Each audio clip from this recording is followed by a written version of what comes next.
So today we've got the real carbon fascia. So we do these in gloss black and carbon look, but now we've got obviously a genuine carbon. So as always, it's just a primer. Get that in there wherever it's going to stick. So obviously in all the prominent places around the middle, etc.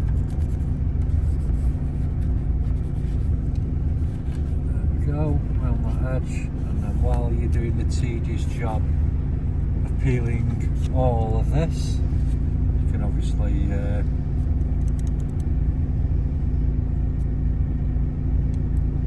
so it's just a matter of peeling all them. Once you've got all them off, I'll show you in a minute.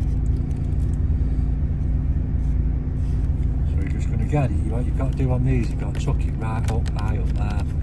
So the starting point is up there, and then just make sure. And then obviously once you've got to there, it's a matter of sticking it down.